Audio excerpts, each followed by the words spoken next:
Start করে নাও, ঠিক আছে?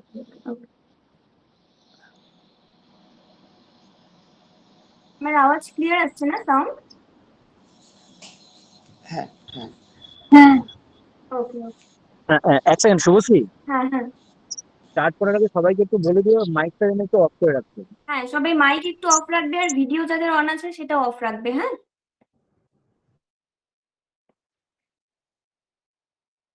ঠিক আছে, তাহলে শুরু করছি। হ্যাঁ হ্যাঁ, শুরু করো। Okay. Good evening, everyone. I am Shubhasri Shaha and I am very happy to be the host of today's session. Today's session is on the topic Nature and Science, Building Awareness and Curiosity. So before we begin, let me ask you a simple question. Every day we see trees, plants, rivers, animals, and many natural wonders around us. But how often do we stop and think about how they work? Why do seasons change? How does a seed grow into a huge tree? How does rain form? These simple questions create curiosity. And when we try to understand their answers, we develop awareness. Science helps us understand nature, and nature inspires many scientific discoveries. The more curious we become, the more we learn about the world around us. এখন আমরা এমন একটা যুগে বাস করছি যেখানে বিজ্ঞান আমাদের জীবনকে সহজ, দ্রুত এবং উন্নত করছে। কিন্তু একটি প্রশ্ন আমাদের নিজেদেরকেই করতে হবে, বিজ্ঞান কি প্রকৃতির বিকল্প হতে পারে? আমরা আধুনিক প্রযুক্তি ব্যবহার করতে পারি, উন্নত যন্ত্র তৈরি করতে পারি, কিন্তু আমরা কি একটি গাছ তৈরি করতে পারি যা আমাদের অক্সিজেন দেবে? আমরা কি প্রকৃতির সেই ভারসাম্য ফিরিয়ে আনতে পারবো যেটা নষ্ট হয়ে গিয়েছে, অলরেডি ধীরে ধীরে নষ্টও হচ্ছে? তাহলে গাছ লাগানো কেন জরুরি? কেন আমরা গাছ লাগাবো? গাছ আমাদের অক্সিজেন দেয়, পরিবেশকে শীতল রাখে, বৃষ্টিপাতে ভারসাম্য বজায় রাখে এবং বিভিন্ন প্রাকৃতিক দুর্যোগের প্রভাব কমাতে সাহায্য করে। তাহলে একটি গাছ শুধু একটি উদ্ভিদ নয়, এটি ভবিষ্যৎ প্রজন্মের জন্য একটি উপহার। এখন অনেকেই ভাবতে পারেন, আমরা তো সরকারি চাকরি, শিক্ষা, ব্যবসা কিংবা অন্যান্য পেশা নিয়ে ব্যস্ত, তাহলে এই বিষয় নিয়ে কেন আলোচনা করব? এই বিষয় নিয়ে চর্চা করার প্রয়োজনটাই বা কি? এর উত্তর কিন্তু খুবই সহজ। আমরা যে পেশাতেই থাকি না কেন, আমরা সবাই এই পরিবেশের অংশ। যদি পরিবেশ সুস্থ না থাকে তাহলে উন্নয়নের কোনো অর্থই থাকবে না। তাই পরিবেশ রক্ষার দায়িত্ব শুধু বিজ্ঞানী বা পরিবেশবিদদের নয়, আমাদের প্রত্যেকের। বিজ্ঞান আমাদের শেখায় কিভাবে সমস্যার সমাধান করতে হয়, আর প্রকৃতি আমাদের শেখায় কিভাবে ভারসাম্য বজায় রাখতে হয়। বিজ্ঞান ও প্রকৃতির মধ্যে ভারসাম্য থাকলেই কিন্তু আমরা ভালোভাবে পরবর্তীতে এগিয়ে যেতে পারবো। So, to discuss today's topic, we are honored to have with us Mr. Debashri Bhattacharya, Secretary of Darjeeling District Committee of Paschim Bongo Bigyan Manch. I would now like to invite Mr. Debashri Bhattacharya to share his valuable thoughts with us. Debashri sir, the stage is yours now. Sir, আপনি শুরু করুন। সবাইকে অনেক অনেক মানে প্রথমে শুভ সন্ধ্যা জানাই এবং সবাইকে অনেক অনেক ধন্যবাদ। ঐরাবত পরিবারের যারা যারা যুক্ত রয়েছেন সবাইকে আমার আন্তরিক ধন্যবাদ জানাই যে আজকে আমার সাথে রয়েছেন এবং কিছু কথা শেয়ার করার সুযোগ করে দিয়েছেন। আপনারা অভিযানকে বিশেষভাবে ধন্যবাদ জানাই এবং আমি সবার সম্মতি নিয়ে আমি একটু স্ক্রিনটা প্রেজেন্ট করছি। হ্যাঁ, স্ক্রিনটা শেয়ার করছি।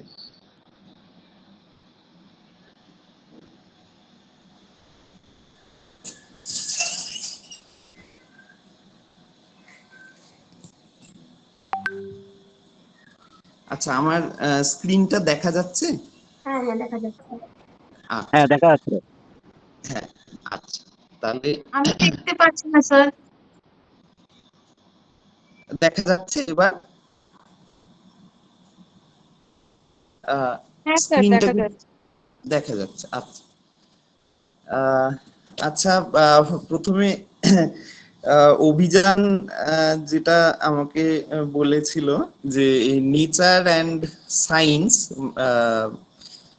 মূলত পরিবেশের বিষয়ে কিছু বলার এবং ছাত্রছাত্রীদের মধ্যে কিভাবে অ্যাওয়ারনেস গ্রো করা যায় সেই বিষয়ে কিছু কথা বলার। তো মোটামুটি ছাত্রছাত্রীদের সাথেই বিভিন্ন সময়ে যে অবজারভেশন গুলো করেছি তার উপরে ভিত্তি করে যতটুকু এক্সপিরিয়েন্স হয়েছে সেটাই আপনাদের সঙ্গে শেয়ার করে নিতে চাই ছোট পরিসরের মধ্যে। প্রথমেই শুরু করি বর্তমান পরিস্থিতি নিয়ে।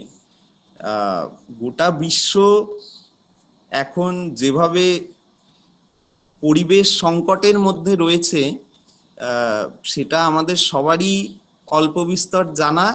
সেই জানা কথাগুলোই আরেকবার একটু বলে নিই, কেননা বারে বারে এগুলো বলার মাধ্যমেই আমাদের অ্যাওয়ারনেসটা গ্রো করে এবং আগামী প্রজন্মকে আমরা সচেতন করতে পারি। সেই 2015 সালে প্যারিসে যে জলবায়ু চুক্তি হয়েছিল সেখানে মোটামুটি পৃথিবীর বেশিরভাগ দেশই সম্মত হয়েছিলেন যে আমাদের যে শিল্প বিপ্লবের পরে গড় তাপমাত্রা সেটাকে 1.5 ডিগ্রি সেন্টিগ্রেডের মধ্যে বেঁধে রাখা, এবং মোটামুটি 2100 সালের মধ্যে যাতে গড় তাপমাত্রাটা 1.5 ডিগ্রি সেন্টিগ্রেডের না বাড়ে এটা লক্ষ্য রাখা। কিন্তু আমরা কার্যক্ষেত্রে কি দেখলাম যে 2024 সালেই মোটামুটি যেটা শর্ট টার্ম যে এভিডেন্সে আমরা দেখছি যে ওয়ার্ল্ডের যে অ্যাভারেজ টেম্পারেচারটা 1.5 ডিগ্রি কিন্তু বেড়ে গেছে। এর ফলে কি হবে, মানে হয়তো একটা সাধারণ স্কুলের ছাত্র বুঝতে পারবে না যে 1.5 ডিগ্রি সেন্টিগ্রেড বেড়ে যাওয়া এমন কি বিষয়, কিন্তু এটা বলা হচ্ছে গোটা পৃথিবীর গড় তাপমাত্রা, অ্যাভারেজ টেম্পারেচার, সেই মেরু অঞ্চল থেকে শুরু করে নিরক্ষীয় অঞ্চল, পুরো যদি পৃথিবীটা আমরা কল্পনা করি তাহলে কিন্তু এই গড় তাপমাত্রা যে বেড়ে গেল 1.5 ডিগ্রি, এর ফলে কি কি দেখা যাবে, যেমন হচ্ছে ডেডলি হিট ওয়েভস। এখন তো হিট ওয়েভ কথাটা আমাদের নিত্য নৈমিত্তিক হয়ে গেছে। হিট ওয়েভের সম্মুখীন হচ্ছে গোটা ভারতের বিভিন্ন রাজ্য। প্রচন্ড ঝড়, ইন্টেন্স স্টর্ম এবং বন্যা, খরা, কোরাল রিফ ধীরে ধীরে ভ্যানিশ হয়ে যাচ্ছে এবং বিভিন্ন প্রজাতি কিন্তু ধীরে ধীরে পৃথিবী থেকে হারিয়ে যাচ্ছে। এবং তার সাথেই হচ্ছে যে বিভিন্ন প্রাণীদের যে বাসস্থান, হ্যাবিট্যাট, সেটা কিন্তু বিভিন্ন প্রচন্ডভাবে লস হচ্ছে। যারাই আপনারা পরিবেশ নিয়ে কাজ করেন সবাই এটা ফেস করছেন যে এখন 1.5 ডিগ্রি সেন্টিগ্রেড উষ্ণতা বৃদ্ধিতে মোটামুটি প্রচুর হ্যাবিট্যাট লস হয়েছে। যদি সেটা 2 ডিগ্রির উপরে বেড়ে যায় তাহলে আরো বেশি হ্যাবিট্যাট লস হবে। 3 ডিগ্রি হলে তো কি হবে আমরা জানি না, মোটামুটি পৃথিবী ধ্বংসের কাছাকাছি চলে আসবে এরকম একটা বলা যেতে পারে। এবং শুধু ম্যামালস বা স্তন্যপায়ী প্রাণী নয়, পাখিদের ক্ষেত্রেও কিন্তু আমরা যদি স্টেট অফ ইন্ডিয়াজ বার্ডস এর যে রিপোর্ট 2020 সালে প্রকাশিত হয়েছিল, 79% of India's birds population is suffering a dramatic decline. এটা ওনারা লং টার্ম ট্রেন্ড অ্যানালাইসিস করে বলেছেন আর কি, বহু বছরের যে ট্রেন্ড ডেটা অ্যানালাইসিস করে বলছেন যে 79% কিন্তু পাখি ধীরে ধীরে কিন্তু কমে আসছে পরিবেশ থেকে। এই ছবিতে কিছু পাখির এখানে দেখা যাচ্ছে, যেমন আমাদের অরুণাচলের বুগুন লিও চিচলা, মানে খুবই ক্রিটিক্যালি এন্ডেঞ্জার্ড একটা পাখি। ফরেস্ট আউলেট, ব্ল্যাক বেলি টার্ন, আসামের হোয়াইট উইংড উডডাক বা আসামেরই আছে গ্রেটার অ্যাডজুটেন্ট, এবং আমাদের খুব কাছে এই ফুলবাড়িতে আসে ইয়েলো ব্রেস্টেড বান্টিং। আমরা অনেকেই জানি, বিভিন্ন সময় অনেকেই দেখার সৌভাগ্য হয়েছে সেই পাখিটিকে। তো এরকম প্রচুর পাখি মানে পরিবেশ থেকে হারিয়ে যাওয়ার পথে। এবং আরো ভয়ের যে বিষয়টা সেটা হচ্ছে পলিনেটাররা হারিয়ে যাচ্ছে। পরাগ সংযোগ করে যে প্রাণীগুলো, এই পরাগ সংযোগের ফলেই মোটামুটি আমরা তো এই ফল সবজি এগুলো খেতে পাই। এখন যদি এই পোকামাকড় পতঙ্গরা যদি পরাগ সংযোগ না করতো, আমরা কিন্তু ফল সবজি এগুলো কিছুই খেতে পেতাম না। 70% মানে ভারতেরই যদি ধরে নেন 70%-রও বেশি যে খাদ্য সেটা পরাগ সংযোগের মাধ্যমেই আসে। বাজারে যে সবজি আমরা কিনতে যাই বা যে ফলই কিনি সেটা ওই পলিনেশনের মাধ্যমেই আসে। এবং সেই পলিনেশনটা করছে কারা? পরবর্তী স্লাইডে আমরা দেখতে পাচ্ছি যে মৌমাছিরা 73% হচ্ছে পলিনেশন করে। বিটেলরা 5% পলিনেশন করছে। ছোট ছোট পাখিরা 4%, বাদুড় 6.5%, ওয়াস্প ভিমরুল বোলতা ইত্যাদি 5%, ফ্লাই মাছিরা 19%, এবং বাটারফ্লাই এবং মথরা 4% পলিনেশন করছে। তো এরা সবাই পরাগ সংযোগ করছে বলেই ফলটা হচ্ছে গাছে, সবজিটা হচ্ছে এবং আমরা খেতে পাচ্ছি। কিন্তু ধীরে ধীরে এখন পলিনেটারদের সংখ্যা কমে আসছে। সেটা কৃষিক্ষেত্রে প্রচন্ড পরিমাণে রাসায়নিকের ব্যবহার বেড়ে যাওয়াই বলুন, প্রচন্ড পরিমাণে কেমিক্যাল যেটা পেস্টিসাইড এগুলোর ব্যবহার বেড়ে যাওয়াই বলুন, বা হ্যাবিট্যাট ডিস্ট্রাকশন এই সমস্ত পলিনেটারদের। কেননা পলিনেটার গুলো এটা হয়তো আমার ব্যক্তিগত উপলব্ধি যে সাজানো বাগান, যেটা আমরা দামি দামি বিদেশি গাছ এক্সোটিক প্ল্যান্ট লাগিয়ে যে গাছ লাগাই বাগানে, সেই বাগানে তো মৌমাছি হয়তো বেশি ওড়ে না। মৌমাছি ওড়ে কোথায়, প্রজাপতি ওড়ে কোথায়?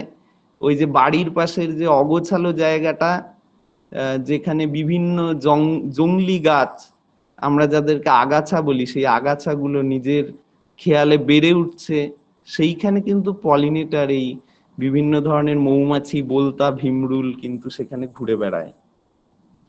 এবং এই যে ওয়াইল্ড যে প্ল্যান্ট গুলো, সেই ওয়াইল্ড প্ল্যান্ট গুলো কিন্তু 99% ওয়াইল্ড প্ল্যান্ট এই পলিনেটারদের উপরেই ভরসা করে। ওই পতঙ্গগুলো আছে বলে ওরা বেঁচে থাকে, আবার ওরা আছে বলে পতঙ্গরা এই নেকটার, হানি, মধু, ফুলের রেণু ইত্যাদি সংগ্রহ করতে পারে। অর্থাৎ এবং এই পতঙ্গ কীট পতঙ্গ আছে বলে আমরা খাবার পাই। অর্থাৎ এই পরিবেশের দেখুন সমস্ত জীব এবং আমরা কেমন একটা শিকলের মতন একে অন্যের সঙ্গে বাঁধা। যদি একটাকে আমরা এখান থেকে খসিয়ে দিই তাহলে পুরো শৃঙ্খলটাই তো নষ্ট হয়ে যাবে। তো সুতরাং পলিনেটার হারিয়ে যাচ্ছে, একই সাথে হারিয়ে যাচ্ছে ওয়াইল্ড প্ল্যান্ট গুলো, বন্য উদ্ভিদ গুলো যেগুলোকে আমরা আগাছা বলে থাকি।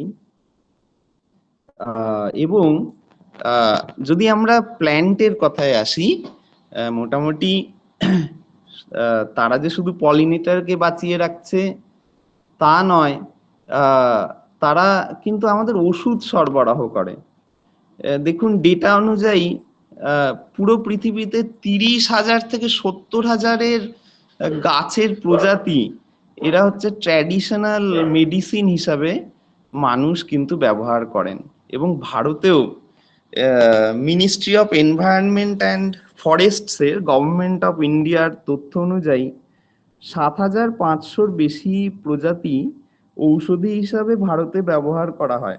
সেটা সেই পুরোনো দিনের সেই ট্র্যাডিশনাল মেডিসিন, আয়ুর্বেদ বলুন, সিদ্ধা ইউনানি পদ্ধতি বলুন, আর এখন আমাদের যে মডার্ন মেডিসিনে দেখুন সেখানেও তথ্য বলছে 100 থেকে 150টা স্পেসিফিক প্ল্যান্ট স্পিসিস থেকে সেই অ্যালকালয়েড, ফ্ল্যাভোনয়েড, সেগুলোর যে অ্যাক্টিভ ইনগ্রেডিয়েন্ট নিষ্কাশন করে বিভিন্ন ধরনের ওষুধ বানানো হচ্ছে। অর্থাৎ এই গাছপালাগুলো না থাকলে তো আমরা এই জীবনদায়ী ওষুধগুলো পাবো না।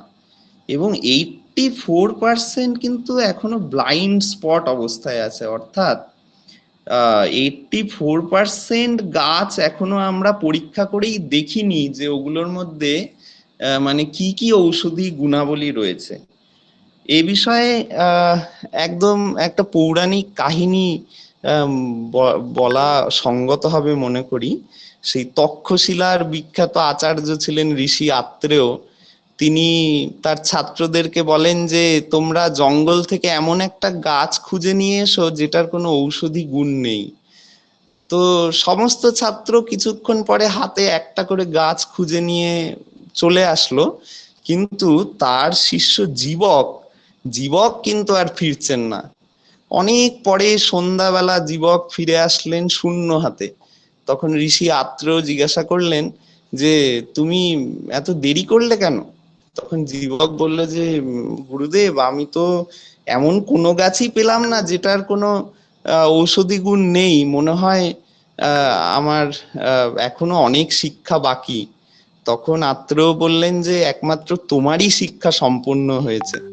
তো মোটামুটি এটা যদিও একটা পৌরাণিক গল্প, মানে জাস্ট আমি বললাম যে মানে এই গাছপালা নিয়ে যে রিসার্চ, আমাদের যে মডার্ন মেডিসিন তৈরির ক্ষেত্রে যে রিসার্চ সারা পৃথিবীব্যাপী চলছে, ওয়াইল্ড প্ল্যান্টের উপরে আমরা কতটা নির্ভরশীল মানে এখনো পর্যন্ত, এবং আরো হতে পারি, এইটাই আমি বলতে চাইছি এখানে। এবং সত্যি কথা বলতে এই যে পরিবেশটা যে ধ্বংস হয়ে যাচ্ছে ধীরে ধীরে, একমাত্র তো আমরা এই আগামী প্রজন্মকে অ্যাওয়ার করতে পারি। পরিবেশকে যদি আমরা তথাকথিতভাবে বাঁচাতে চাই যদি বলি, তাহলে একমাত্র তো পড়াশোনা করতে হবে, অবজারভেশন করতে হবে। যতটা পারি ছোটদেরকে নিয়ে অবজারভেশন করা, এই সবাই করছেন, অভিযানরা করছেন, বিভিন্ন সংগঠন করছেন। এটাই যতটা বেশি করা যায়, এরাই তো আগামী দিনের পলিসি মেকার হবে। পুরো কর্পোরেটের হাতে জঙ্গল টঙ্গল গুলোকে তুলে না দিয়ে যদি সাস্টেনেবল ডেভেলপমেন্ট এটা শুধুমাত্র খাতায় কলমে না থেকে যদি সত্যিকার পলিসি মেকাররা এটা বাস্তবায়ন করেন, তাহলে তো সত্যি আমরা যারা পরিবেশ নিয়ে একটু আধটু ভাবি তারা খুবই খুশি হব। এই কিছু ছবি রেখেছি বাচ্চাদের সঙ্গে পাখি দেখতে যাওয়া বা গাছপালা পোকামাকড় দেখতে যাওয়া এবং তথ্য সংগ্রহ। গ্রামের মানুষ কিন্তু অনেক জানেন, মানে এই যে ট্র্যাডিশনাল মেডিসিনের কথা বললাম, গ্রামের মানুষরা প্রচুর জানেন। মানে গ্রামে একজনের বাড়ির দাদু দিদিমা জেঠিমা কাকিমা তারাও কিন্তু ট্র্যাডিশনালি বিভিন্ন গাছপালা ব্যবহার করেন। এগুলো যদি আমরা নথিবদ্ধ করে রাখি, লিখে রাখি, তো এইখানে এই ছবিতে দেখতে পাচ্ছেন কিছু বাচ্চারা সেগুলো নথিবদ্ধ করছে। এই কিছু কিছু সময় সুযোগ হয় শিক্ষকতা পেশার জন্য বাচ্চাদের নিয়ে এই সমস্ত কাজ করার। যাই হোক, এগুলো অনেকেই করেন, এমন কিছু নয়। তো এই বিভিন্ন সময় পরিবেশ উৎসাহী মানুষ ভাই বোনদের সঙ্গে ঘুরে, বাচ্চাদের সঙ্গে ঘুরে যে সমস্ত অবজারভেশন করি, সেগুলো অল্প অল্প রেখেছি। যেমন ধরুন এই যে এখানে ছবিতে গাছটা দেখছেন, এটাকে আমরা বলি বিষকাটালি, গ্রাম্য ভাষায় বলে বিষকাটালি গাছ। পলিগোনেসি ফ্যামিলির একটা গাছ, পার্সিক্যারিয়া বারব্যাটা বা পলিগোনাম বারব্যাটা বলে বিজ্ঞানসম্মত নামটা। যাই হোক, আমাদের গ্রাম্য নামটাই বেশি দরকার, বিষকাটালি, তাতে সবাই চিনতে পারে আর কি। তো মোটামুটি এই গাছটা দেখুন কতটা ইম্পর্ট্যান্ট। এটার পলিনেশন কারা করছে? হানি বি করছে, সলিটারি বি অর্থাৎ যে যারা একা একা মধু সংগ্রহ করে, সলিটারি বি, বাটারফ্লাই। এখানে দেখুন ছবিতে কমন ক্যাস্টার বাটারফ্লাই এর ছবি দেওয়া আছে, এবং স্মল ফ্লাই, এরা সমস্ত এই গাছের পলিনেশন করে। এবং এটা ট্র্যাডিশনাল ইউজটা খুব চমকপ্রদ। এখানে বোধহয় জানি না ওয়েবিনারে আজকে প্রসন্ন আছে কিনা, প্রসন্নই আমাকে বলেছিল যে এটা গ্রামে কিন্তু এই গাছটা, এই বিষকাটালি গাছটা কি করা হয়, এই পাতাগুলো এটার মানে থেঁতো করে জলের মধ্যে মিশিয়ে দিলে সেখানে মাছেরা কিছু সময়ের জন্য মানে অচেতন হয়ে যায় এবং সেই সুযোগে তাদেরকে খুব সহজেই ধরে ফেলা যায়। পরে যখন এইটা নিয়ে পড়াশোনা করেছি তখন দেখেছি যে সত্যি তো এটা কিন্তু নর্থ ইস্ট ইন্ডিয়ার একটা কিন্তু ট্র্যাডিশন। এটা যারা দেশীয় মানুষ বা নর্থ ইস্ট ইন্ডিয়ার বিভিন্ন ট্রাইবস যারা রয়েছেন তারা কিন্তু এটা করেন। এই বিষকাটালি গাছের পাতা কচলে সেইটা জলের মধ্যে মিশিয়ে মাছকে অচেতন করে দেওয়া, এটা কিন্তু নর্থ ইস্ট ইন্ডিয়ায় চলে আর কি। সুতরাং এই পলিগোনাম ফ্যামিলির অনেক গাছ আছে, সবগুলোতেই এই গুণ রয়েছে এরকমই শোনা যায় আর কি। পরবর্তী যে গাছটা, এই গাছটার বাংলা নাম হচ্ছে আপাং, সংস্কৃতে বলে অপমার্গ। অ্যামারান্থেসি, ওই নোটে শাক ফ্যামিলির গাছ আর কি এটা। এবং এইটা হচ্ছে গ্রামে গঞ্জে যে বিভিন্ন কুসংস্কার আছে, যেমন ওই যে জন্ডিসের মালা, সেখানে কি করেন ওই ওঝারা এইটার শেকড়টাকে ওই মনে হয় 100টা না 101টা টুকরো করে এটার মালাটা মাথার মধ্যে পরিয়ে দেন। তারপরে ধীরে ধীরে কি হয়, এই ওয়াটার লস করে তো সংকুচিত হয়ে যায়, মানে শুকিয়ে যায় শেকড়গুলো। তারপরে ধীরে ধীরে ওইটা না লুজ হয়ে ওই মাথা দিয়ে গলা দিয়ে মানে ধীরে ধীরে নিচের দিকে পড়তে থাকে আর কি। তো এটা অনেক দিনের রিচুয়াল, এই আপাং গাছের মূল দিয়ে হয়। কিন্তু এছাড়াও আয়ুর্বেদে কিন্তু এই আপাং গাছের প্রচুর গুণাবলীর ব্যাখ্যা রয়েছে। সেটা চরক সংহিতা হোক, সুশ্রুত সংহিতা হোক, সেগুলোতে তো মোটামুটি 1000 খানেক গাছের বর্ণনা রয়েছে, সেগুলোর মধ্যে এটাও রয়েছে। এবং এটা নর্মালি এটার পাতাটা কিন্তু কাটা ছেঁড়াতে, ঘায়ে ভালো কাজ দেয় আর কি। এই গাছটা রাস্তার ধারেই প্রচুর দেখা যায় আর কি। এইখানে ছবিটায় ফুলটা আর কি সবে হয়েছে, কিছুদিন পরে ফুলটা একটু লালচে ভাব ধারণ করবে আর কি। এটা অবশ্য সেলফ পলিনেশন করে এই গাছটা, পলিনেটার খুব বেশি দরকার নেই। পরবর্তী যে গাছটা, এটা এই গাছটা একটা অদ্ভুত, এটাকে উষ্ণি শাক বলে, গ্রামে শাক হিসাবে খাওয়া যায়। তো এই উষ্ণি শাকের যে ফুলটা, এই ফুলটা হচ্ছে এরা হচ্ছে অ্যাস্টেরাসি ফ্যামিলির গাছ, মানে গেদা গাছ দেখি না, সূর্যমুখী, সেই ফ্যামিলিরই গাছ এটা।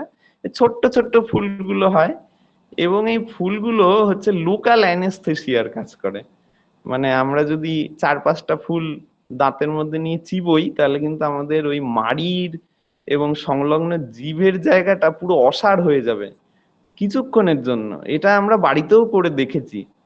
এবং এইটা কিন্তু দাঁত ব্যথায় খুব ট্র্যাডিশনালি ইউজ করে।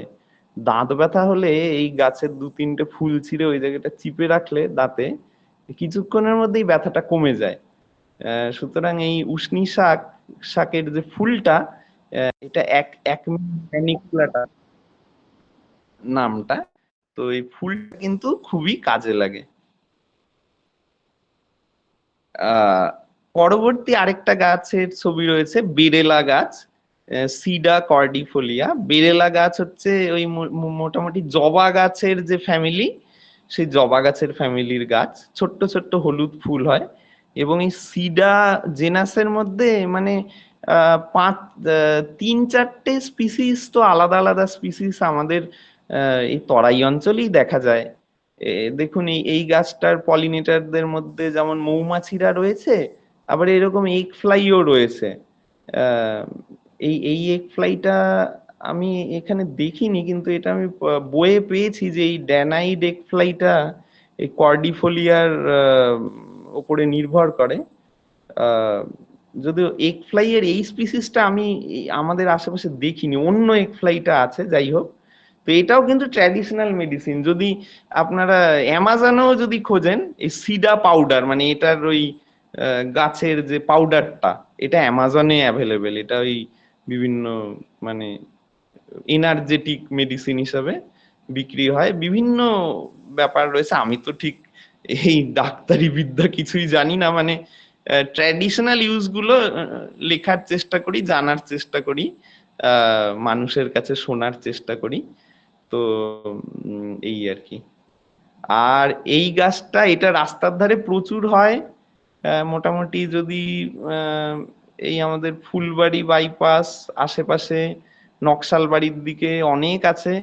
এই দাঁত মর্দন বলে।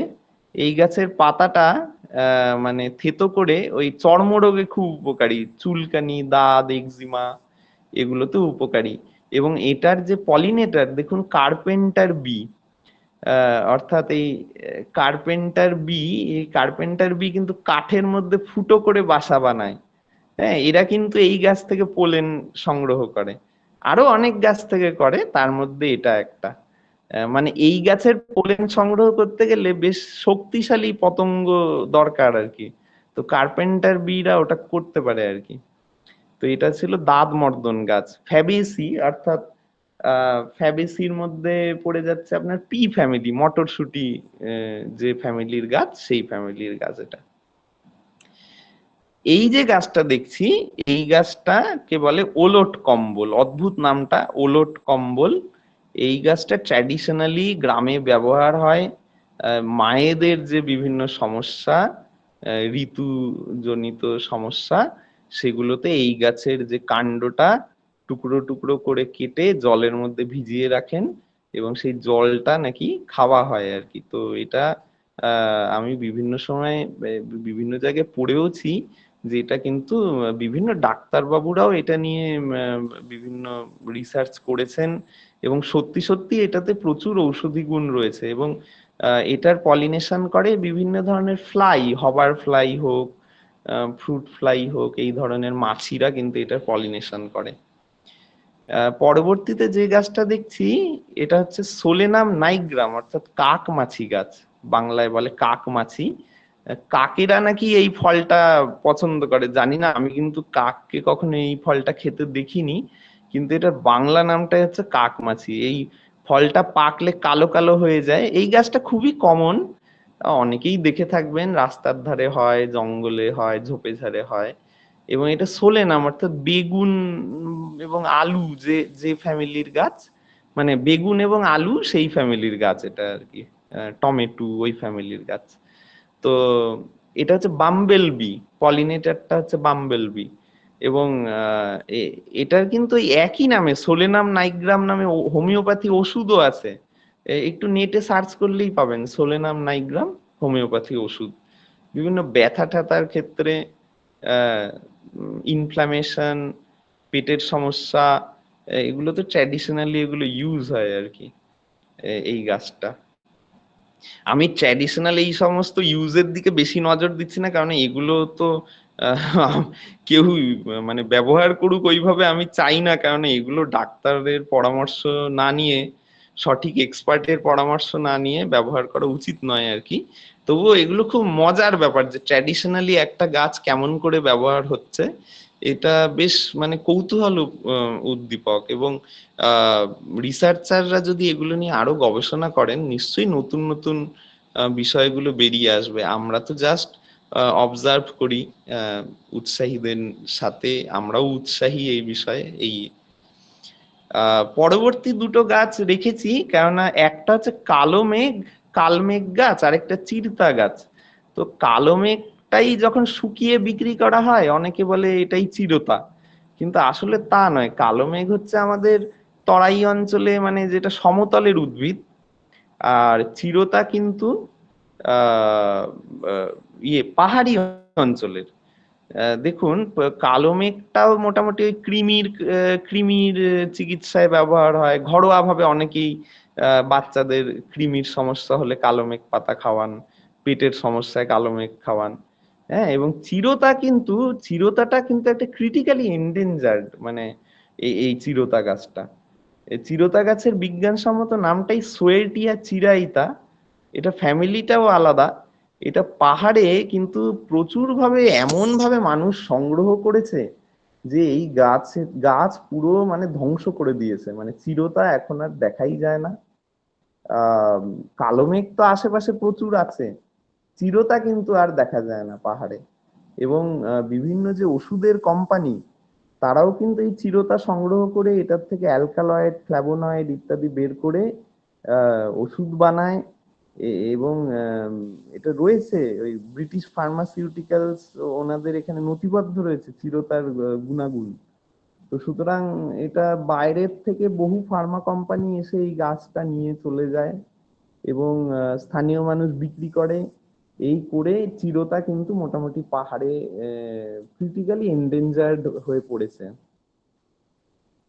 পরবর্তী গাছটা, এই গাছটা মানে আমারও খুব পছন্দের, মানে খুব রহস্যময় গাছ। তো এই অ্যাকোনাইট, এই গাছটা এই এই ছবিটা তুলেছিলাম 2018 সালে।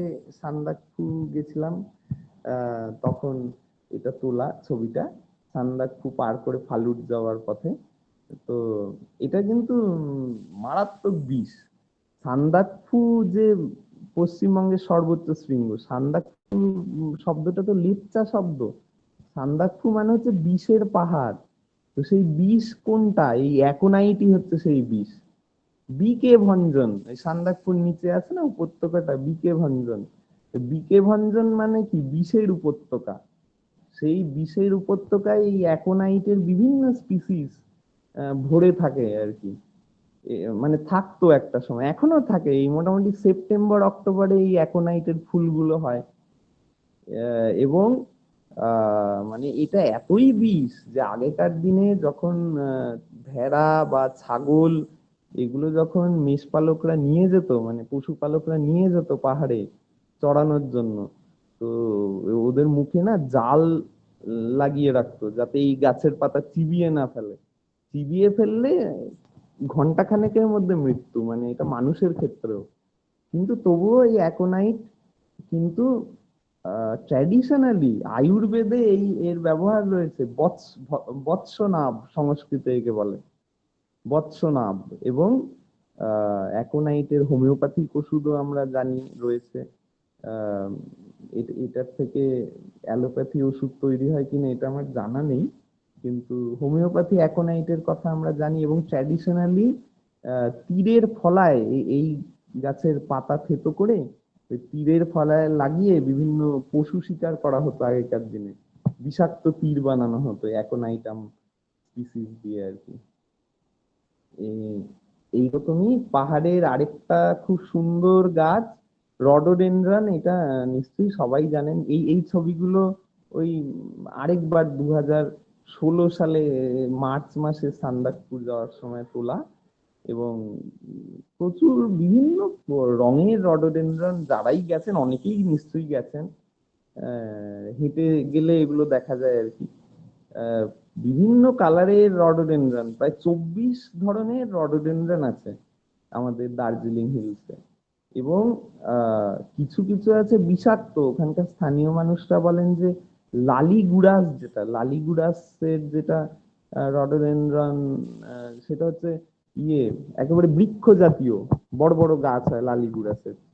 লালিগুড়াস লাল রঙের রডোডেনড্রন, সেটা দিয়ে ওষুধ তৈরি হয়, সর্দি কাশি, এবং ওখানকার পানীয় তৈরি হয়। আর আরেকটা হচ্ছে চিমল। চিমল যে রডোডেনড্রনটা, ওটা মারাত্মক বিষ কিন্তু। এবং এখানে একটা মজাদার কথা লেখা আছে যে মৌমাছিরা ওই চিমলের মধু যদি বেশি সংগ্রহ করে, তাহলে মানে চিমলের পোলেন সংগ্রহ করে যে মধু বানায়, সেই মধুটাও আবার নাকি বিষাক্ত। ওই মধুটাকে বলা হয় ম্যাড হানি। হ্যাঁ, তো এই ম্যাড হানি আবার প্রাচীনকাল থেকে একটা বায়ো ওয়েপেন, মানে শত্রুর বিরুদ্ধে ব্যবহার করা হতো। তো এগুলো মজাদার কাহিনী সব এই সমস্ত গাছকে কেন্দ্র করে রয়েছে। আরেকটা গাছ, এটা আনলাম কারণ এই দুটো গাছকেই আমরা বাসক বলি। বাঁ দিকে আমরা দেখতে পাচ্ছি যে আমাদের সমতলের যে বাসক, ছোটবেলা থেকে আমরা ওই সর্দি কাশি হলে যে বাসক পাতার রস খেয়ে অভ্যস্ত, জাস্টিসিয়া অ্যাডাটোডা, সেই বাসক। আর ডান দিকে যে লাল রঙের ফুলটা, এটা কিন্তু রামবাসক বলে, রামবাসক। এটাও কিন্তু দুটো কিন্তু সেম ফ্যামিলির গাছ, জিনাস আর স্পিসিস আলাদা। এবং এই রামবাসক পাহাড়ে কিন্তু ট্র্যাডিশনালি খুব ইউজ হয়। এটা আমাদের অনেকেরই অভিজ্ঞতা রয়েছে, পাহাড়ে অনেকের বাড়িতে রামবাসক লাগানো হয় এবং এই ফুলটা তারা সরাসরি ব্যবহার করেন, ফুলটা দিয়ে চাটনি বানায়, বা এটা বিভিন্ন সর্দি কাশির সমস্যা, এই সমস্ত সমস্যায় কিন্তু এটা ব্যবহার করেন ট্র্যাডিশনালি আর কি। আহ এইরকমই মানে অবজার্ভ করতে করতে, ছোটদের সঙ্গে অবজার্ভ করতে করতে কিছু মজাদার জিনিস চোখে পড়েছে এইখানে দিয়েছি। যেমন দেখুন, এই যে সুন্দর পোকাটা জুয়েল বাগ, আমরা অনেক সময় কাঁচ পোকা বলি, কাঁচ পোকা অনেক ধরনের পোকাকেই কাঁচ পোকা বলা যায়, এটাকেও বলা যেতে পারে। জুয়েল বাগ এটা কিন্তু বিটেল নয়, এটা বাগ আর কি, মানে ট্রু বাগের ফ্যামিলি এটা। এই জুয়েল বাগ মানে অদ্ভুত ভাবে, এই যে ডান দিকে দেখুন যে গাছটা রেখেছি বনমরিচ আর কি, এটা হচ্ছে ক্রোটন, ক্রোটন জেনাসের গাছ। এই বনমরিচ গাছটা মানে আমাদের তো গ্রামাঞ্চলে অনেক আছে। বনমরিচ গাছটা মোটামুটি যদি একটু এই জুন জুলাই এর দিকে যদি লক্ষ্য করেন, অবশ্যই এই জুয়েল বাগ কিন্তু ক্রোটনের গাছে পাবেনই পাবেন, বনমরিচ গাছে পাবেনই আর কি। যেখানে একটু বেশি বনমরিচ গাছ আছে সেখানে কিন্তু এই জুয়েল বাগ অবশ্যই দেখতে পাবেন।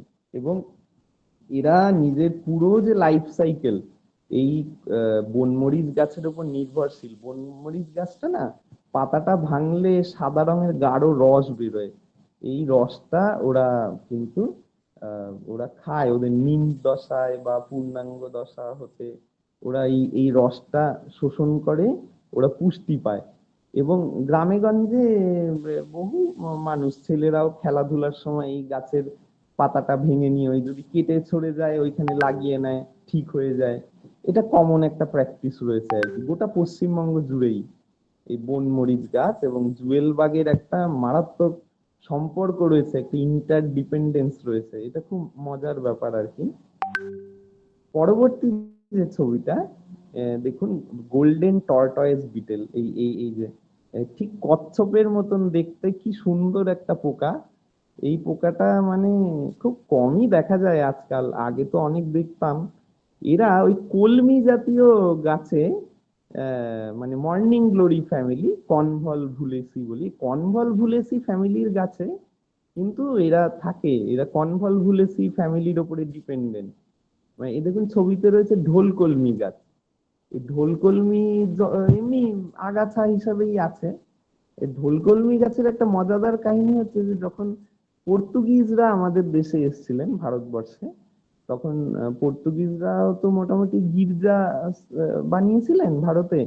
তো সেই ধর্মযাজকেরা এই মোটামুটি ওনাদের দেশ থেকে এই ঢোলকলমি গাছ নিয়ে এসেছিলেন এই গির্জায়, মানে বেড়া দেবেন বলে এবং সৌন্দর্য বাড়াবে গির্জা। ফুলগুলো সত্যিই সুন্দর। এই সময় হয়ে থাকে, এই রাস্তার ধারেই দেখবেন একটু জলা জায়গায় এই ঢোলকলমি প্রচুর হয়। এই ঢোলকলমির পাতা উল্টে যদি পরীক্ষা করেন তাহলে কোনো না কোনো পাতায় এই গোল্ডেন টর্টয়েস বিটেল দেখতে পাবেন। এবং এই টর্টয়েস বিটেলের আরো দুটো ভ্যারাইটি, কমলা আর সবুজ, এগুলো আগে দেখতাম। আপনারা কেউ দেখলে বলবেন, আমি কিন্তু অনেকদিন দেখিনি এই কমলা এবং সবুজ ভ্যারাইটি। মানে সত্যি এরা প্রকৃতি থেকে হয়তো লোপই পেয়ে গেল, জানি না। পরবর্তীতে আরেকটা পোকা রেখেছি লেডিবাগ বিটেল। এই লেডিবাগ নিশ্চয়ই দেখেছেন সবাই, এই লেডিবাগ স্পট স্পট থাকে গায়ে বা দাগ দাগও থাকতে পারে। এই লেডিবাগ হচ্ছে মানে অসম্ভব উপকারী একটা পোকা। মানে এরা হচ্ছে গাছের যে উকুন, গাছ উকুন অ্যাফিডস বা চোষক পোকা, তাদেরকে মানে কয়েক সেকেন্ডের মধ্যে শেষ করে দেয়। এরা দারুণ উপকারী পোকা। এই পোকাদের চিহ্নিত করে মানে ভারত সরকার সেই পোস্টাল ডিপার্টমেন্ট 2017 সালে স্ট্যাম্পও বের করেছিল। এখানে তো একটা স্ট্যাম্পের ছবি দিয়েছি, অনেক রকমের স্ট্যাম্প বের করেছিল লেডিবাগ বিটেলের উপরে। এবং চমকপ্রদ কিছু কাহিনী আছে লেডিবার্ড বিটেল নিয়ে। লেডি বাগ বা লেডি বার্ড বিটেলও আমরা বলি, যে 1880 সালে আমেরিকার ক্যালিফোর্নিয়াতে লেবু চাষে মানে মারাত্মক ক্ষতি হতে থাকে। মানে সেখানে না অস্ট্রেলিয়া থেকে ভুল করে একটা পোকা চলে আসে আমেরিকায়, ক্যালিফোর্নিয়ায়, সেই সাদা রঙের একটা পোকা, cushion scale, cottony cushion scale পোকাটার নাম। সেটা লেবু গাছের রস চুষে খেয়ে পুরো বাগান উজাড় করে দিচ্ছিল, এবং কীটনাশক দিয়েও কোনো কাজ হচ্ছিল না, এবং পুরো চাষিদের অবস্থা একেবারে মানে ধ্বংসের মুখে। তখন ওই মার্কিন সরকারের প্রধান পতঙ্গবিদ ছিলেন চার্লস ভ্যালেন্টাইন রাইলি তার নাম। তিনি দেখলেন যে অস্ট্রেলিয়ায় তো এই সাদা রঙের যে কুশন স্কেল পোকাটা তো এতটা ক্ষতি করতে পারে না, তো এটি এইখানে ক্যালিফোর্নিয়ায় এটা এত ক্ষতি করে দিচ্ছে, কোনোভাবেই একে দমন করা যাচ্ছে না। তখন তারা অনেক রিসার্চ করে দেখলেন যে অস্ট্রেলিয়ায় রয়েছে এক ধরনের লেডিবাগ, এই লেডিবার্ড বিটেল, তারাই কিন্তু ওই পোকাটাকে নিয়ন্ত্রণে রাখে। তখন তারা কি করলেন, 1888 সালে, মানে 8 বছর লাগলো তাদের এটা খুঁজে বের করতে। 8 বছর পর তারা অস্ট্রেলিয়ায় গিয়ে এই লেডিবার্ড বিটেল নিয়ে আসলেন, নিয়ে এসে তারা এই ক্যালিফোর্নিয়ার লেবু বাগানে ছেড়ে দিলেন এই লেডিবার্ড বিটেল গুলোকে, এবং কয়েক মাসের মধ্যে ওই কোটি কোটি পোকা এই লেডিবার্ডরা ভ্যানিশ করে দিল, এবং ওদের যে লেবু চাষকে বাঁচিয়ে দিল। এবং র্যাচেল কার্সনের যে বই, বিখ্যাত বই সাইলেন্ট স্প্রিং, সেখানেও এটার উল্লেখ আছে, এবং এটা বিশ্বের সবচেয়ে সফল জৈবিক কীটপতঙ্গ নিয়ন্ত্রণের ঘটনা হিসাবে উল্লেখ আছে। তাহলে আমরাও কিন্তু এটা ভেবে দেখতে পারি, আমাদেরও তো ভারতে বিচ্ছিন্নভাবে কিছু কিছু জায়গায় এই জৈবিক কীটপতঙ্গ নিয়ন্ত্রণ তো বিভিন্ন মানুষ চেষ্টা করছেন, তাদেরকে কিভাবে উৎসাহ দিয়ে লাইমলাইটে নিয়ে আসা যায় এবং এই ক্ষতিকর পেস্টিসাইডের হাত থেকে বাঁচা যায়, এগুলো বিকল্প ভাবনা তো আমাদের তুলে আনতে হবে। পরবর্তীতে দুটো গাছ রেখেছি, একটা হচ্ছে বাঁদিকের গাছটা হচ্ছে আমার কিন্তু প্রায় শেষ, হ্যাঁ এটাই লাস্ট আর কি, এক্লিপ্টা অ্যালবা, ভৃঙ্গরাজ, মানে ভৃঙ্গরাজের যে তেল, শ্যাম্পু, ভৃঙ্গরাজের শ্যাম্পু প্রচুর দোকানে পাওয়া যায়, ফ্লিপকার্ট, অ্যামাজনে বিক্রি হয়, কিন্তু এই গাছটা কিন্তু আমাদের আশেপাশেই প্রচুর দেখা যায়। শিলিগুড়ি শহরেও আছে, বাগডোগরা, শিব মন্দির, শিলিগুড়ি, নকশালবাড়ি, সব জায়গাতে আছে, প্রচুর আছে। ওই আগেকার দিনে মা দিদিমারা এটা নারকোল তেলের সঙ্গে এই পাতাটা থেতো করে ওই একটু গরম ঠরম করে এটা চুলে লাগাতেন। হ্যাঁ, তো এই ভৃঙ্গরাজ গাছ মানে মানুষ এখন ওইভাবে ব্যবহার করে না, তাই এটা একেবারে বিস্মৃতির অন্তরালে চলে গেছে। কিন্তু এটা যারা ব্যবসা করার তারা কিন্তু ঠিক চেনে নেই গাছ আর কি। আর ডান দিকের গাছটা হচ্ছে ভুই আমলা গাছ। ভুই আমলা গাছ মানে মজাদার নামটা, ছোট্ট ছোট্ট গাছগুলো হয়, পাতাগুলো দেখছেন আমলকির মতনই ঝিরিঝিরি, এবং পাতা যদি উল্টে দেখেন ওই পাতার অক্ষ বরাবর দেখবেন ছোট্ট ছোট্ট ছোট্ট ছোট্ট আমলকির মতন ফলে আছে। এবং এই গাছ কিন্তু গ্রামে কবিরাজরা খোঁজেন। এই গাছ হচ্ছে এই পেটের যে কোনো সমস্যা নাকি মারাত্মক কাজ দেয় আর কি, কবিরাজদের কথা। তো এই দুটো আমার বেশ ভাল লাগে আর কি, এই গাছ দুটো এই জন্য রেখেছি। এবং শুধু তো আমরাই নই, মানে বহুদিন ধরে সেই রবীন্দ্রনাথ ঠাকুর থেকে শুরু করে বিভিন্ন বড় বড় মানুষ তো প্রকৃতিকে পর্যবেক্ষণ করেছেন। আমরা মানে তাদেরই লেখা পড়ে কিছুটা ইন্সপিরেশন পাই। এই একদম শেষে জীবনানন্দ দাশের একটা কবিতার কয়েকটা লাইন দিয়ে শেষ করব। বাংলার মুখ আমি দেখিয়াছি কবিতার। তিনি মানে অপাঙ্ক্তেয় কিছু গাছ, যে গাছকে মানুষ অতটা লক্ষ্য করে না, সেই সমস্ত গাছ দেখে কি সুন্দর কবিতা লিখেছেন। অন্ধকারে জেগে উঠে ডুমুরের গাছে, চেয়ে দেখি ছাতার মতন বড় পাতাটির নিচে বসে আছে ভোরের দোয়েল পাখি। চারিদিকে চেয়ে দেখি পল্লবের স্তূপ, জামবট, কাঁঠালের, হিজলের, অশথের করে আছে চুপ। ফণি মনসার ঝোপে সটি বনে তাহাদের ছায়া পড়িয়াছে। মধুকর ডিঙা থেকে না জানি সে কবে চাঁদ চম্পার কাছে। এমনই হিজল বট তমালের নীল ছায়া, বাংলার অপরূপ রূপ। এইটুকু বলে আমি শেষ করছি, আর আমার ইয়েটা শেষ করছি।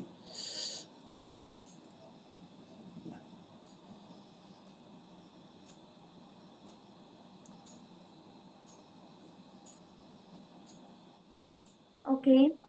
Thank you, sir, for sharing such interesting observation and experiences with us. আজকের সেশনের মাধ্যমে আমরা বুঝতে পারলাম যে আমাদের চারপাশে প্রকৃতিতে এমন অনেক আশ্চর্য বিষয় রয়েছে যেগুলো আমরা প্রতিদিন দেখি, কিন্তু সেগুলোর গুরুত্ব বা বৈজ্ঞানিক দিক সম্পর্কে খুব বেশি জানি না। সাধারণ গাছপালা থেকে শুরু করে বিভিন্ন পোকামাকড় এবং পরিবেশে তাদের ভূমিকা সম্পর্কে আজকে আমরা জানতে পারলাম। প্রতিটি উপাদান যে একে অপরের সঙ্গে কতটা গভীরভাবে যুক্ত, আজকের আলোচনায় কিন্তু সেটা স্পষ্ট হয়েছে। Now, before we conclude today's webinar, we would like to have a short question and answer session. আজকের বিষয় নিয়ে যদি আপনাদের কোনো প্রশ্ন থেকে থাকে, আপনারা আনমিউট করে সেটা করতে পারেন। এছাড়াও আপনারা রেজ হ্যান্ড অপশন রয়েছে, সেটা ক্লিক করতে পারেন। আর চ্যাট বক্স রয়েছে, আপনারা কিন্তু চ্যাট বক্সেও কোয়েশ্চেনটা লিখতে পারেন। হ্যাঁ, কারোর কোনো প্রশ্ন রয়েছে আনমিউট করে বলতে পারেন।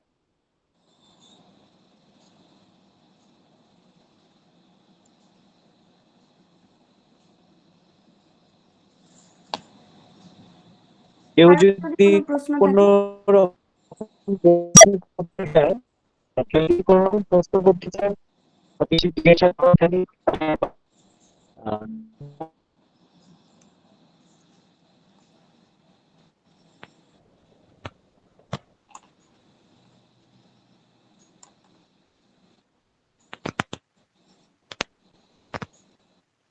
চ্যাট বক্স রয়েছে, চ্যাট বক্স অভিজিৎ কিছু জিজ্ঞেস করবে?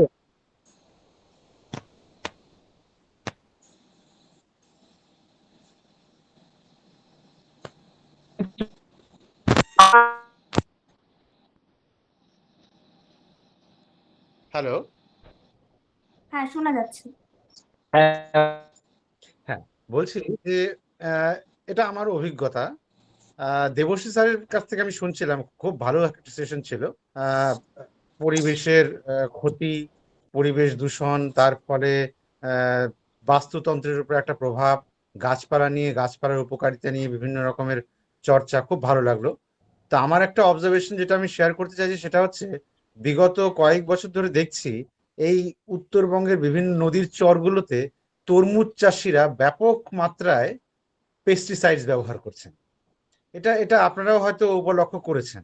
এবং এতে হচ্ছে কি, ওই যে তরমুজটা লাগানো হয় কখন, যখন ওই ফেব্রুয়ারি মাসে ঠিক সরস্বতী পুজো শেষ হয়ে যায়, ঠিক সেই টাইমে গাছটা লাগানো হয় এবং তরমুজটা হতে হতে ওই ধরুন মার্চ মাসের শেষের দিকে বা এপ্রিল মাসের ফার্স্ট উইক এরকম টাইমে তরমুজটা ফলে। তো এবার কি হয়, চাষিরা কিন্তু নদীর চরগুলো দখল করে ব্যাপক মাত্রায় কিন্তু পেস্টিসাইডস ব্যবহার করেন, স্প্রে করেন। এবং এর ফলে ওই যে কিছু পরিযায়ী খঞ্জন রয়েছে, ধরুন ওয়াকটেল, ওই western yellow wagtail, eastern yellow wagtail, এই ধরনের কিছু পরিযায়ী পাখি কিন্তু এই উত্তরবঙ্গের বিভিন্ন নদী চরগুলোতে ঘুরে বেড়ায়। তো একটু এই বিষয়টাও যদি আপনাদের নজরে এসে থাকে, তো সেটা নিয়ে যদি আপনাদের কোনো সায়েন্টিফিক কোনো আলোচনা বা এটা কি করে আমরা নিয়ন্ত্রণ করতে পারি বা এটা নিয়ে কি ধরনের আমরা কাজ করে জনমানুষের সচেতনতা বৃদ্ধি করতে পারি, একটু যদি দেবশ্রী স্যার এই বিষয়টার উপর একটু আলোকপাত করেন। হ্যাঁ, আপনি একদম খুব সুন্দর পর্যবেক্ষণ করেছেন এবং সত্যি মানে কি বলবো, মানে আমিও এই বিষয়ে খুবই উদ্বিগ্ন আপনারই মতন। এবং মানে ওই ছাত্রছাত্রীদের নিয়েই কাজ করি। 2023 সালের একটা অভিজ্ঞতা বলি। মোটামুটি 30 জন চাষির আর কি ইন্টারভিউ নিয়েছিলাম, দুটো ছোট ছোট ছাত্রের সঙ্গে 2-3 জন ছাত্রকে নিয়ে। তো সেখানে তারা যে ধরনের রাসায়নিক গুলো, মানে মোটামুটি পোকা মারার যে বিষগুলো ব্যবহার করছেন আর কি জমিতে, বাড়িতে ফিরে এসে সেই সমস্ত ডেটা নিয়ে বসে দেখছি যে যে কেমিক্যাল ওনারা ব্যবহার করছেন তার কিন্তু 70%ই ব্যান আছে আর কি, ব্যান আছে, মানে পুরোপুরি ব্যান কেমিক্যাল গুলোই কিন্তু ইউজ করছেন। এবং কিসে ইউজ করছেন, যেগুলো মানে যে সমস্ত সবজি আমরা খাই আর কি, সে ভিন্ডি থেকে শুরু করে সমস্ত সবজিতেই ব্যবহার হচ্ছে। এবং সেগুলো দোকানে পাওয়াও যাচ্ছে। হ্যাঁ, তো এটা তো একটা বিশাল বড় মানে চক্র বলতে পারেন। মানে আমরা তো একেবারে আহ, পুরো এ- গোটা হ্যাঁ, উত্তরবঙ্গ। এইটা এইটা মানে গোটা ভারতবর্ষ জুড়েই চলছে হয়তো। হয়তো মানে হ্যাঁ, আমরা তো একটা ছোট্ট ছোট্ট অংশ আর কি পর্যবেক্ষণ করলাম। হুম, যারা এগুলো নিয়ে ব্যাপকভাবে হয়তো কাজ করেছেন তারা জানবেন বিষয়গুলো, যে এত ব্যান কেমিক্যাল চাষিরা ইউজ করছেন, কোন রকম প্রশিক্ষণের ব্যাপার নেই। আহ, আমাদের কৃষি দপ্তরের তো কাজ এগুলো, মানে নিশ্চয়ই তারা চেষ্টা করছেন, কিন্তু সেই চেষ্টা হয়তো মানে সঠিকভাবে পৌঁছচ্ছে না চাষিদের কাছে। তো আমাদের সরাসরি হয়তো সেখানে গিয়ে কথা বলা উচিত, আহ, কৃষি দপ্তরে কথা বলা উচিত, যে আপনারা এই যে ব্যান্ড যে কেমিক্যাল গুলো নিয়ন্ত্রণ করতে কি করছেন, বা চলুন আমরা একসাথে কাজ করি, অ্যাওয়ারনেস করতে হলে আমরা সবাই মাঠে নামবো, এরকম একটা চিন্তা ভাবনা আমাদের করা উচিত। এবং সত্যি মানে আপনিও এই বিষয়টার ভিকটিম, আমিও তাই, মানে আমি না নতুন আর ওই কি বলবো। একবার চেয়েছিলাম যে তরমুজ চাষিদের সঙ্গে একটু কথা বলে দেখি। তখন ভাবলাম হ্যাঁ, ওটা হ্যাঁ, তো ওদের রুজি রোজগারের জায়গা, এখন আমি কথা বলতে গেলে রীতিমতো আমি ওদের কাছে ভিলেন হয়ে দাঁড়াবো। হ্যাঁ, এইটা একটা ব্যাপার তো আছেই, আছেই। এই হ্যাঁ, ব্যাপারগুলোর জন্য না মানে সচেতনতা বৃদ্ধি করা তো দূর, এই ধরনের চিন্তা ভাবনা করাও মানে মুশকিল হয়ে দাঁড়ায়। হ্যাঁ, একদমই তাই, একদমই সঠিক বলেছেন, সঠিক বলেছেন। এটা এটা আমার একটা সাজেশন আছে, মানে দেবর্ষিদা এবং অভিজিৎকে, এটা আমার হ্যাঁ, হ্যাঁ, বাস্তব অভিজ্ঞতা থেকে বলছি। এই যে হ্যাঁ, পেস্টিসাইড যারা ইউজ করে, বিশেষ করে যারা ফার্মার্সরা, তোমার সব জায়গায় ইউজ হয়, টি গার্ডেনও হয়, এবং আমাদের আহ, নদী বেল্ট গুলোতে যেখানে যেখানে চাষাবাদ হয়, ঠিক আছে, সেটা হুম, তিস্তার চর থেকে শুরু করে এন্টায়ার নর্থ বেঙ্গলে, এবং এরা খুব পাওয়ারফুল পেস্টিসাইড আর কি ইউজ করে। সব থেকে অদ্ভুত ব্যাপার হচ্ছে, কিছু কিছু পোকামাকড় এখন পেস্টিসাইড ইউজ টু, আবার হুম, কিছু কিছু হুম, এখনো ওরা একদম। মানিয়ে নিতে পারেনি। এক, দু নম্বর হচ্ছে যে প্রচুর পাখি আছে যেগুলো ওই পেস্টিসাইডে মরা পোকাগুলি খায়, অপরচুনিস্ট। হ্যাঁ, মানে হুম, তুমি যেটা বললে এই যে খঞ্জনা, মানে আমাদের হুম, ওয়াকটেল, ঠিক আছে, হুম, ওয়াকটেল। হুম। তারপর হচ্ছে যে গ্রাউন্ড বার্ডস সাইবেরিয়ান যেগুলো, হ্যাঁ, গ্রাউন্ড বার্ডস এর হুম, মধ্যে যে দু ধরনের গ্রাউন্ড বার্ডস আছে, একটা হচ্ছে যেমন ধরো আমি বলছি যে ক্যাটেলিগ্রেট, ঠিক আছে, চা হুম, বাগানে যখন পেস্টিসাইড ইউজ করে, তো হুম, ক্যাটেলিগ্রেট দেখবে চা বাগানের উপরে বসে থাকে, চা গাছের উপরে। হুম, হুম, তো হুম, ওটাতে বেসিক্যালি কি হচ্ছে, যখন পেস্টিসাইডটা উপরে দিচ্ছে, লুপার গুলো হুম, উপরে থাকে। সো লুপার গুলো হচ্ছে যে তখন নিজেকে পাতার পিছন দিকে লুকিয়ে রাখে, এটা হচ্ছে নিউ হুম, টেন্ডেন্সি, ঠিক আছে। এবারে লুপার গুলোকে তখন হচ্ছে ওরা ইজিলি ধরে, ক্যাটেল গুলো। আর যেই লুপার গুলো তোমার নিজেকে অভিযোজন করে চা গাছ বেয়ে মাটির নিচে নামে, মানে নিচের ডালের মধ্যে আর কি আটকে থাকে, সেগুলোকে হুম, খায় হচ্ছে জঙ্গল ব্যাবলার। ওই জন্য তুমি চা গাছের হুম, নিচে দুনিয়ার জঙ্গল ব্যাবলার পাবে, হুম, ঠিক আছে। একদম। হ্যাঁ। হুম, আর আরেকটা হচ্ছে যে এখন লুপাররা যেটা করে, একে তো হচ্ছে যে নিজেকে কালার চেঞ্জেস করছে বিভিন্ন ওয়েদারের সাথে, লুপারদের হুম, কোনো নির্দিষ্ট কোনো কালার নেই। দু নম্বর হুম, হচ্ছে এই লুপার গুলো তোমার মাটির নিচে ঢুকে যাচ্ছে গর্ত করে, হুম, ঠিক আছে। এটা টি গার্ডেনে, এটা কিন্তু রিসেন্টলি আমি এর আগে একটা টি রিসার্চ অ্যাসোসিয়েশনের সাথে একবার আর কি একটা মিটিং হয়েছিল, তখন হুম, ওখানে একটা ডেমনস্ট্রেট করেছিল একটি মেয়ে আর কি, তার সাথে এটা নিয়ে দীর্ঘক্ষণ আলোচনা হয়। তারপর ও হুম, আর আমি ফিল্ডেও গিয়েছিলাম, বেশ কয়েকবার ফিল্ডে গিয়ে স্যাম্পল কালেক্ট করলাম, ঠিক আছে, হুম, খুব ইন্টারেস্টিং ব্যাপারটা।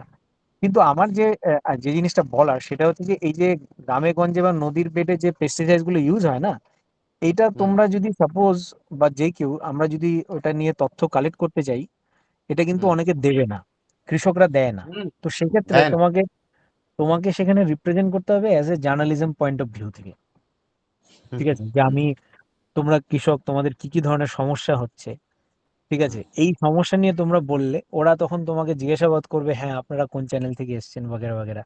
হুম, সেটা হুম, তোমাকে একটু হুম, ম্যানেজ করতে হবে। দেন তারপরে যেটা হবে সেটা হচ্ছে যে ওই কায়দা করে তোমাকে তখন ওখান থেকে পেস্টিসাইডের ইনফরমেশন নিতে হবে, বের করতে হবে। হুম, এটা আমার একটা করা আছে, তিস্তা বেল্টে আমি একটা করে যাচ্ছি, বিকজ ইতিমধ্যে পেস্টিসাইডের এফেক্টে আমাদের উত্তরবঙ্গে লাস্ট 5 বছরে টোটাল 5টা হাতির আর কি মৃত্যু হয়েছে এখনো অব্দি। হ্যাঁ, হুম, এবং যেটা পুরোপুরি বাইরে কোথাও ফ্লাশ আউট হয়নি যে হাতিগুলো পেস্টিসাইডের এফেক্টেই মারা গেছে, কিন্তু মারা গেছে। হুম, তো যাই হোক, তবে অসাধারণ একটা মানে শুনলাম আর কি। আমি জেনারেলি আহ, দেবশ্রীদাকে একটা বড় থ্যাঙ্কস আর কি জানাচ্ছি, বিকজ এই ধরনের আলোচনা দেবশ্রীদার কাছ থেকে মানে আমি ভেবেছিলাম যে সরাসরি ফিল্ডে যাব, ফিল্ডে তো অবশ্যই যেতে হয় দেবশ্রীদাদের সাথে। আর 2 নম্বর হচ্ছে যে এই ধরনের আলোচনা আমার মনে হয় একটা বিভিন্ন স্তরে যারা স্টুডেন্ট আছে এবং সবাই, আমরা কি করি জেনারেলি সবসময় বড় ম্যামেলস, বড় পাখি এগুলো নিয়ে আর কি পেছনে পড়ে থাকি সারা বছর, কিন্তু গাছ বা ইনসেকটিসাইডস বা মানে ইনসেক্টস বিশেষ করে হচ্ছে যে এই যে ম্যাক্রো লেভেল, সেটা নিয়ে আমরা আলোচনা করি না কোনো সময়। তো তাদের যে একটা কত বড় রোল আছে এই ইকোসিস্টেমে এবং এই চেঞ্জিং এনভায়রনমেন্টে, ক্রাইসিসে, সেটা কিন্তু এই ধরনের আলোচনার মধ্যে থেকে আর কি প্রকাশ পাচ্ছে। ঠিক আছে, ধন্যবাদ দেবশ্রীদাকে। আরেকটা আচ্ছা, আমি সবাই অভিযানকে অনেক ধন্যবাদ জানাই, যারা সাথে রয়েছেন এতক্ষণ ধরে সবাইকে অনেক অনেক ধন্যবাদ জানাই যে আপনারা সুযোগ করে দিলেন, কিছু কথা বললাম, আপনারা শুনলেন এবং খুবই ভালো লাগছে। আমি সবাইকে অনেক অনেক ধন্যবাদ জানাই। এবার এবার আরো যদি কেউ কিছু জিজ্ঞেস করতে চায় করতে পারে, ঠিক আছে। মানে কারণ হচ্ছে যে আমি একটু আগে বললাম যে দেবশ্রীদাকে তো সবসময় আমরা পাবো না, তো যতক্ষণ পাই আর কি ততক্ষণ একটুখানি আর কি দেবশ্রীদার সাথে বিভিন্ন ধরনের কথা। আমার একটা দেবশ্রীদাকে একটা প্রশ্ন আছে দেবশ্রীদা, সেটা হচ্ছে যে হ্যাঁ, এই যে এখন তো তোমার চারিদিকে ইনভেসিভ প্ল্যান্টসে ভরে গেছে, ঠিক আছে, নর্থ হ্যাঁ, বেঙ্গলে। হ্যাঁ, হ্যাঁ, তো হ্যাঁ, এইটা ইনভেসিভ প্ল্যান্টসটা মানে কিছু কিছু ইনভেসিভ প্ল্যান্টস আছে যেগুলো এখন পিওরলি নেটিভও হয়ে গেছে অনেকগুলো, হ্যাঁ, ঠিক হ্যাঁ। আছে। কিন্তু আমরা এটাকে মানে এই চ্যালেঞ্জটাকে আমরা কিভাবে অ্যাকসেপ্ট করবো যে ইনভেসিভ প্ল্যান্টস গুলো কি করছে, অরিজিনালি যেগুলো আমাদের মাটির গাছ আর কি সেগুলো কিন্তু অনেকটা হারিয়ে যাচ্ছে। বিশেষ একদম, করে একদম। ক্লাইম্বার্স হারিয়ে গেছে প্রচুর, বিশেষ করে উইডস গ্রাস অনেকগুলো হারিয়ে যাচ্ছে এবং হ্যাঁ, তারা আর কি রীতিমতন জায়গা করে যাচ্ছে। তোমরা একটা জিনিস দেখবে হয়তো ইদানিং কালে পার্থেনিয়াম গোটা শিলিগুড়ি এবং গোটা নর্থ বেঙ্গল আর কি ছড়িয়ে পড়েছে আবার নতুন করে। সত্যি, সত্যি, সত্যি, তো হ্যাঁ। এইটাকে সাপোজ কোথাও পার্থেনিয়াম হচ্ছে, আমরা গিয়ে চুন জল ছিটিয়ে সেটাকে কন্ট্রোল করলাম, হয়ে গেল।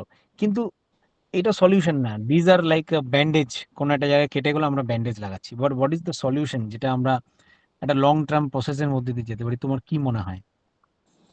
হ্যাঁ, অভিযান তুমি প্রশ্নটা খুব কঠিন প্রশ্ন, মানে সত্যি কথা পার্থেনিয়াম কন্ট্রোলের না, মানে আহ, আমিও সঠিক জানি না। আমি তো ওই চুন জল, কেউ বলে নুন জল, কেউ আবার পেস্টিসাইড দিয়ে মানে হ্যাঁ, উইডিসাইড দিয়ে সেগুলোকে মারার চেষ্টা করে। কেউ আবার বলেন যে বড় গর্ত খুঁড়ে সেই গর্তের মধ্যে চাপা দিলে রেণুগুলো ছড়াবে না। কিন্তু এগুলো তো সলিউশন হতে পারে না।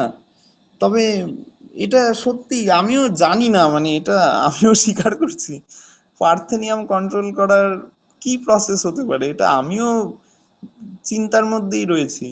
এবং এটা সত্যি, এই যেমন ধরো পার্থেনিয়াম তো খুবই হার্মফুল, আমাদের নিঃশ্বাসের সঙ্গে চলে গেলে ক্ষতি হয়।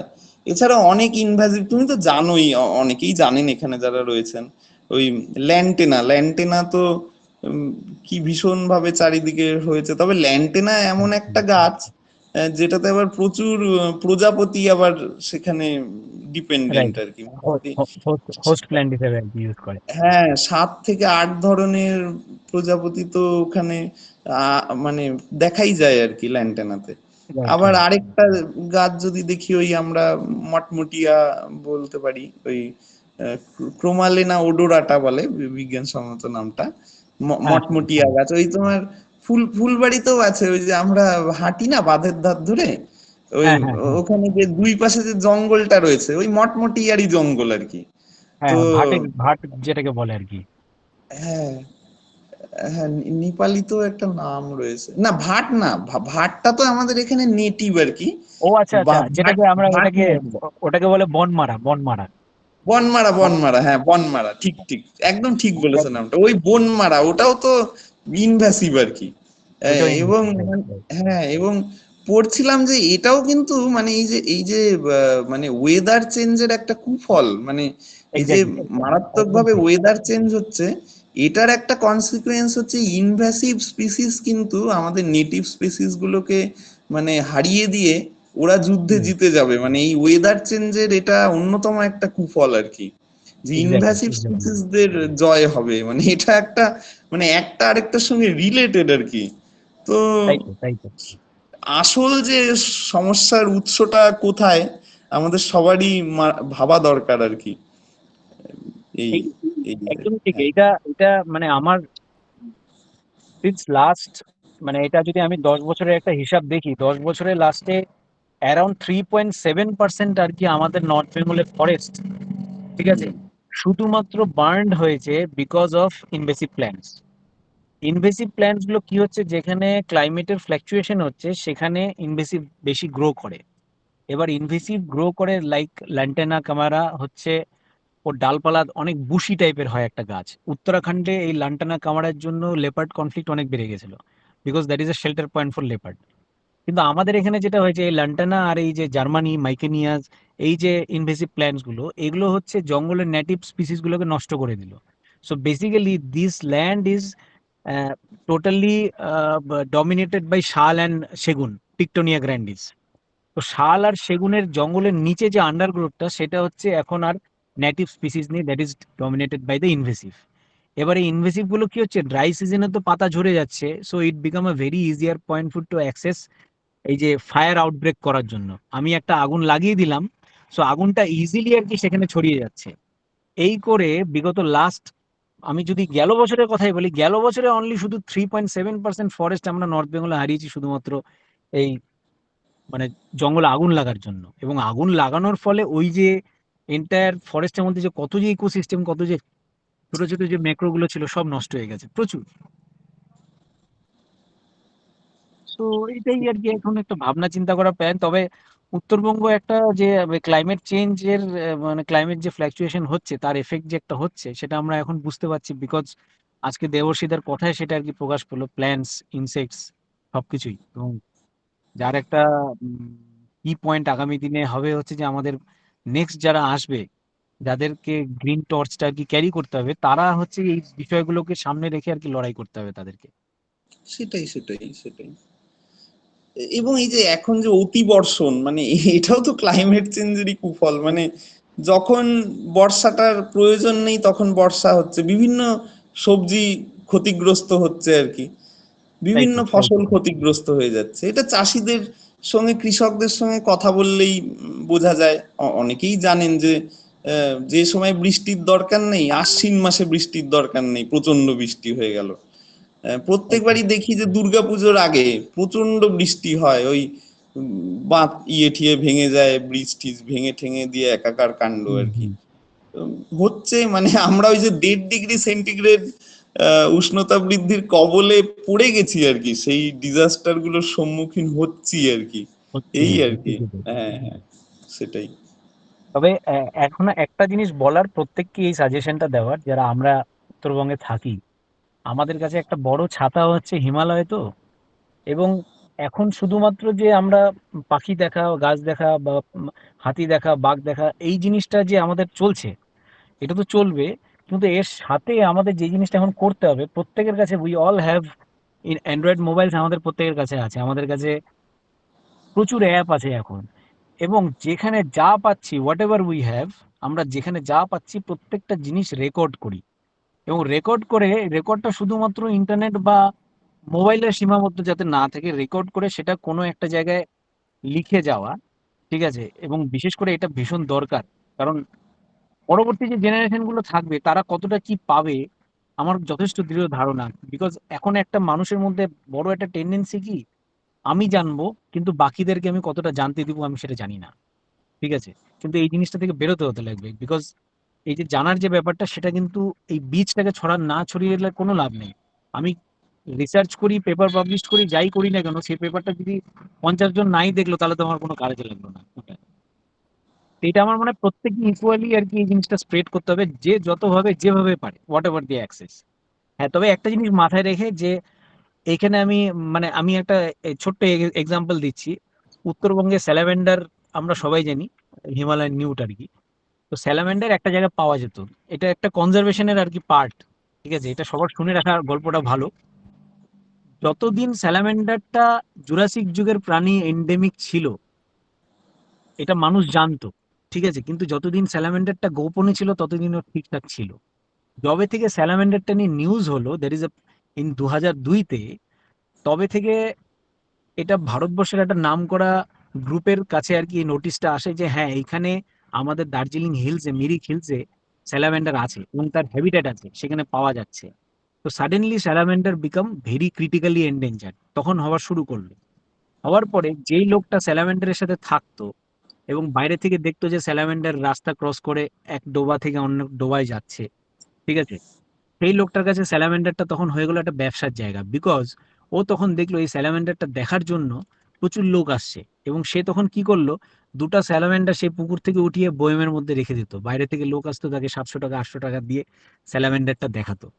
আর যেই লোকগুলো এটা প্রচার করলো যে এটা হচ্ছে এন্ডেমিক স্পিসিস, একে বাঁচাতে লাগবে, তারা পুকুরটাকে চারিদিক থেকে বাঁধিয়ে দিল।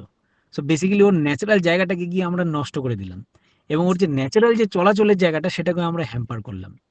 তো এটা কনজারভেশন যদি হয়ে থাকে তাহলে আমার মনে হয় কনজারভেশন এটা না, এটা কনজারভেশনের সংজ্ঞা হতে পারে না। আমার মনে হয় যে জিনিসটা যেখানে যেরকম আছে তাকে সেরকম ভাবে রাখা উচিত। এক, 2 নম্বর হচ্ছে আমরা তার উপর বাড়তি কোনো এমন ভাবে প্রেশার দিব না যা তার উপর, তার ন্যাচারাল ইনস্টিংক্টের উপর একটা প্রভাব ফেলে। সত্যি কথা, সত্যি কথা। একটু আর কারোর কিছু যদি কোনো কিছু জিজ্ঞেস করা থাকে করে ফেলো। নমস্কার স্যার, আমি বর্ণালী। শোনা যাচ্ছে আমার কথা? হ্যাঁ হ্যাঁ, শুনতে পাচ্ছি। হ্যাঁ হ্যাঁ হ্যাঁ, আমি একটা এক্সপিরিয়েন্স স্যার আমাদের শেয়ার করতে চাই। আমাদেরও বাচ্চাদেরকে নিয়ে কাজ হয়। ডিআরসিএসসি তে আমি এই মুহূর্তে আছি এবং আমারও অনেক সহকর্মীরা আজকে যুক্ত হয়েছে আপনাদের এই সেশনে। স্যার আমাদের যেটা একটা আমরা কাজ করেছিলাম গত বছর, সেটা হলো ইকো রিপোর্টার্স, মানে বাচ্চাদের ওপরে আমরাও কাজ করি। তো বাচ্চাদেরকে আমরা জার্নালিজমের একটা ট্রেনিং দিই এবং তারা কি করে আমাদের চারপাশে এনভায়রনমেন্টের যে সমস্যাগুলো রয়েছে সেগুলোকে তার নিজেদের এলাকায়, মানে আমরা মূলত স্যার 57-58 নম্বর ওয়ার্ডে কাজ করি কলকাতার আরবান যে স্লামগুলোতে, সেখানে। তো সেখানে যেটা হয়, পরিবেশের অবস্থা সেখানে একদমই মানে ওয়েস্টের, যেখানে সেখানে ওয়েস্ট ফেলা, নর্দমা, জল জমে থাকা, বৃষ্টি হলে জল উঠে আসা, এগুলো সমস্ত সমস্যাই পরিবেশের রয়েছে, মানে এনভায়রনমেন্ট রিলেটেড। তো সেখানে বাচ্চারা কি করে, প্রায় 20টা বাচ্চাকে নিয়ে আমরা একটা স্টাডি, মানে আমরা স্টাডিটা করি না, করে বাচ্চারাই। তারা নিজেদের এলাকায় মানে প্ল্যানেটারি বাউন্ডারি হিসেবে তারা কি করে, যে প্ল্যানেটারি বাউন্ডারি কি কি বিষয়ের জন্য ক্ষতিগ্রস্ত হচ্ছে, তো তারা কিছু সমস্যা নিজেরাই চুজ করে। এবার আপনারা যে এতক্ষণ যে কথোপকথনটা হচ্ছিল, আলোচনাটা হচ্ছিল যে পেস্টিসাইড নিয়ে, তো একটি গ্রুপ ছিল আমাদের বাচ্চাদের, তারা কি করেছিল, ধাপার তো মেইনলি মানে ওখানের যেটা মেইন থ্রেট সেটা হলো ঢিপি এলাকাটা। মানে সেখানে কি হয়, আপনারা জানবেনই যে পুরো কলকাতার ময়লা ডাম্প হয়ে ঢিপি এলাকাটা তৈরি হয়েছে এবং সেখানে কি হয়, মানে ধাপার বাইপাসের এই পার্টটা ধাপা এবং ওই পার্টটা যদি আমি চলে যেতে সায়রাবাদের ওই জায়গাটায় একটা বেশ বড় এগ্রিকালচার ল্যান্ড রয়েছে স্যার। সেখানে মূলত যে মাটিতে চাষ হচ্ছে, সবজি বলুন যা কিছুই ওখানে শস্য হচ্ছে, পুরোটাই কিন্তু স্যার প্লাস্টিক পলিউটেড একটা জমির ওপরে হচ্ছে। এবং তারা একটা নর্দমা, মানে যে নর্দমায় ময়লা ডাম্প হচ্ছে সেই নর্দমার জলে কিন্তু তারা মানে সবজিতে ইউজ করছে। এটা আমাদের বাচ্চারা যখন স্টাডিটা করে, আমরা একই রকম ভাবে ফার্মারদের সাথে কথা বলি, তারা ইন্টারভিউ রেকর্ড করে, পরবর্তীতে একটা নিউজ লেটার যেরকম হয়, নিউজ রিপোর্ট সেরকম তারা লেখে এবং সেখানে অনেক তথ্য এরকম উঠে আসে। এবং এই একই ঘটনার সম্মুখীন আমরাও হই স্যার, যেখানে মানে মানে যারা চাষিরা ছিল, চাষি দিদিরা এবং চাষি দাদারা, তারা কেউ এটা শেয়ার করতে চাইছিল না যে তারা পেস্টিসাইড ইউজ করে। তারা বারবার বলছে যে এগুলো ভালো সার, এগুলোতে কিছু হয় না। আমরা বলছি তোমরা কি ভালো জল ইউজ করো না, মানে বাচ্চারা জিজ্ঞেস করেছে, তাতেও তারা বলছে, অথচ আমরা কিন্তু দেখতে পাচ্ছি যে তাদেরই মধ্যে কোনো এক চাষি ভাই গিয়ে হয়তো খাল থেকে জল নিয়ে আসছে এবং জমিতে দিচ্ছে। তো এই ঘটনার সম্মুখীন মানে আপনারা উত্তরবঙ্গের অনেকগুলো এক্সপিরিয়েন্স শেয়ার করলেন, আমাদের কলকাতার বুকে মানে খুবই পরিমাণে রয়েছে। এবং আমরা যে বাচ্চাদেরকে নিয়ে কাজ করছি, আমরা মূলত ধাপা, ট্যাংরা, মানে 57-58 নম্বর ওয়ার্ড পুরো নিয়ে কাজ করছি। ট্যাংরা ক্যাম্প, এই ছোট ছোট বস্তিগুলোতে সমস্ত জায়গাতেই স্যার মানে এই সমস্যাগুলো ভীষণই পরিমাণে রয়েছে।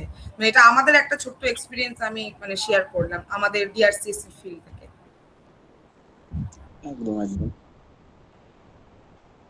ঠিক আছে শুভশ্রী, তুমি হ্যাঁ আহ, আহ, কিছু জিজ্ঞেস করে নাও কাউকে, আর যদি না থাকে দেন। হ্যাঁ হ্যাঁ হ্যাঁ শিওর। আর কারোর কোনো প্রশ্ন রয়েছে তোমরা জিজ্ঞাসা করতে পারো।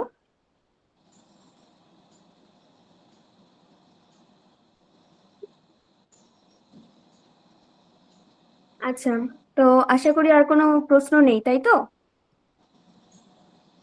অভিযানটা তাহলে আমি শেষ করে দিচ্ছি, হ্যাঁ? হ্যাঁ হ্যাঁ হ্যাঁ, শেষ করি শেষ করি। Okay. Thank you everyone for joining today's webinar. I hope you everyone, হ্যাঁ বলো, কারো কোনো কোয়েশ্চেন রয়েছে? রিম্পা কথা বলছো, বলো। না না, আমি কিছু বলছিলাম না, মানে আচ্ছা, okay. So I hope you enjoyed today's discussion and that it has inspired you to learn more about nature, science, and the importance of awareness and curiosity. I would also like to express my sincere gratitude to our speaker, Mr. Debushi Bhattacharya, for taking the time to share his valuable knowledge and insight with us. Thank you everyone for being a part of this session. আজকে আমরা এখানেই শেষ করছি আমাদের সেশন। Have a wonderful time ahead. Thank you and goodbye. Thank you. Thank you. Thank you.